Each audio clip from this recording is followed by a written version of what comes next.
নমস্কাৰ আপোনালোক সকলোকে পুনৰবাৰ আপোন চৰ্চৰ অন্য এটা ভিডিঅ' লৈ স্বাগতম জনাইছো। আহি আছে বিধানসভা নিৰ্বাচন। বিধানসভা নিৰ্বাচনৰ পূৰ্বে আমাৰ অসমৰ সমষ্টিসমূহত হাজাৰ হাজাৰ ভোটাৰ তালিকাৰ পৰা মানুহৰ নাম কৰ্তন কৰিব বুলি খবৰ ওলাই পৰিছে। এটা সমষ্টিত 15,000 20,000লৈকে মানুহৰ নাম ভোটাৰ কাৰ্ডৰ পৰা কৰ্তন হ'ব। এনেকুৱা কিছুমান মানুহৰ নাম কৰ্তন হৈছে, এনেকুৱা কিছুমান মানুহৰ নাম ভোটাৰ তালিকাৰ পৰা বাদ পৰিছে, যিবিলাক মানুহ অলৰেডি জীৱিত আছে কিন্তু তেওঁলোক মৃত বুলি ভোটাৰ কাৰ্ডৰ পৰা তেওঁলোকৰ নাম কাটি দিয়া হৈছে, বা কিছুমান এনেকুৱা মানুহৰ নামো ভোটাৰ কাৰ্ডত নাই যিবিলাকে বহু দিনৰ পৰা ভোট দি আহিছে কিন্তু তেওঁলোকৰ ডকুমেণ্ট পাতি সঠিক নহয় বাবে তেওঁলোকৰ নামসমূহ ভোটাৰ তালিকাৰ পৰা কৰ্তন কৰি দিয়া হৈছে। গতিকে সেই সময়তে এতিয়া খবৰ ওলাই পৰিছে যে হাজাৰ হাজাৰ ভোটাৰৰ নাম নিৰ্বাচনৰ পূৰ্বে সমষ্টিসমূহৰ পৰা বাদ পৰিব বুলি জনাইছে। তো বন্ধু বান্ধৱীসকল, আপোনালোকৰো চাগে নিশ্চয় ভোটাৰ কাৰ্ড আছে।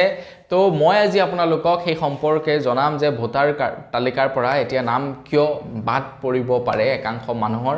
তো ভিডিঅ'টো প্ৰথমৰ পৰা শেষলৈকে চাই থাকিব। মই শ্ৰীপাণ্ডিত গগৈ, আপোনালোকে চাই আছে আপোন চৰ্চ। আহক আৰম্ভ কৰোঁ আজিৰ ভিডিঅ'।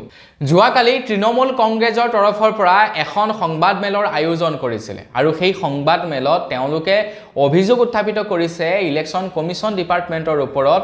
এতিয়া তৃণমূল কংগ্ৰেছে কৈছে যে ইলেকশ্যন কমিশ্যন ডিপাৰ্টমেণ্টে অসমৰ প্ৰত্যেকটো সমষ্টিৰ পৰা 10,000 15,000কৈ মানুহৰ নাম ভোটাৰ তালিকাৰ পৰা কৰ্তনৰ চেষ্টা কৰিছে বুলি জনাইছে তৃণমূল কংগ্ৰেছৰ ফালৰ পৰা। তৃণমূল কংগ্ৰেছে যি নেকি সংবাদ মেলৰ আয়োজন কৰিছিলে, সেই সংবাদ মেলত কৈছে যে ফৰ্ম 7ৰ জৰিয়তে ভুৱা অভিযোগ উত্থাপন কৰি ভোটাৰক হাৰাশাস্তি কৰা হৈছে অসমত। কোনো সমষ্টিত 15,000 25,000 পৰ্যন্ত ভোটাৰৰ বিৰুদ্ধে অভিযোগ আহিছে। এই আটাইবোৰ অভিযোগেই ভুৱা। অভিযোগকাৰী কোন সেয়া কোনেও নাজানে। এই অভিযোগৰ নিষ্পত্তিৰ বাবে 10 দিনৰ সময় দিয়া হৈছে। 10 দিনত কেনেকৈ 17,000 অভিযোগ নিষ্পত্তি কৰিব? তো এই কথা উল্লেখ কৰিছে তৃণমূল কংগ্ৰেছৰ ফালৰ পৰা।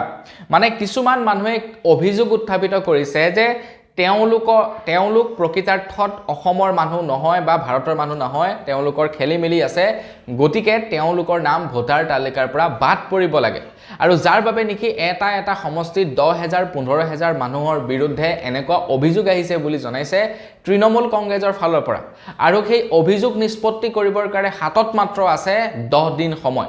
আৰু সেই 10 দিনত কেনেকৈ গোটেইবিলাক নিষ্পত্তি কৰিব, আৰু নিষ্পত্তি যদি কৰিব নোৱাৰে সেইসকল মানুহৰ নাম ভোটাৰ তালিকাৰ পৰা কৰ্তন যাব বুলি জনাইছে তৃণমূল কংগ্ৰেছৰ ফালৰ পৰা।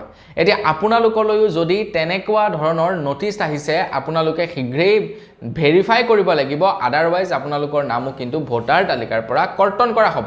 তো সেইখিনিতে আকৌ কংগ্ৰেছৰ ফালৰ পৰা অভিযোগ উত্থাপিত কৰিছে যে কিছুমান হেনো বিজেপিৰ নেতাই বোলে ই ৰিক্সাৰ প্ৰলোভন দি, মানে ই ৰিক্সাৰ ফৰ্ম ফিলাপ কৰা বুলি কৈ বহু লোকৰ নাম ভোটাৰ তালিকাৰ পৰা কৰ্তনৰ চেষ্টা কৰিছে।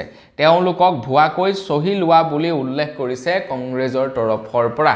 মানে কংগ্ৰেছ তথা বিৰোধী পাৰ্টীয়ে এতিয়া অভিযোগ উত্থাপিত কৰিছে যে নিৰ্বাচন আয়োগ বিজেপি পাৰ্টি একলগ হৈ য'ত নেকি বিজেপিৰ মানুহ কমকৈ আছে তাত বাকী মানুহবিলাকৰ নামবিলাক কৰ্তন কৰাৰ চেষ্টা কৰিছে বুলি জনাইছে।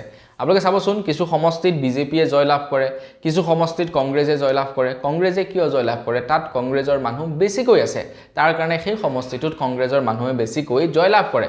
এতিয়া বিৰোধী পাৰ্টীয়ে কৈছে যে যিটো সমষ্টিত নেকি বিজেপিৰ ছাপোৰ্টাৰ বেছি কমকৈ আছে, সেই সমষ্টিটোৰ পৰা যাতে অন্যান্য পাৰ্টিবিলাকৰ ছাপোৰ্টাৰবিলাক কমাব পাৰি, তাৰ কাৰণে ভোটাৰ তালিকাৰ পৰা নাম কৰ্তন কৰাৰ চেষ্টা কৰিছে বুলি জনাইছে বিৰোধী পাৰ্টীৰ তৰফৰ পৰা।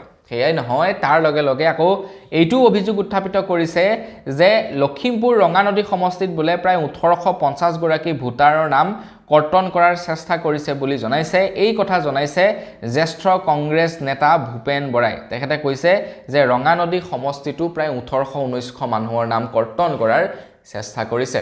ইতিমধ্যে বহু লোকৰে নাম ভোটাৰ তালিকাৰ পৰা কৰ্তন কৰা হৈছে।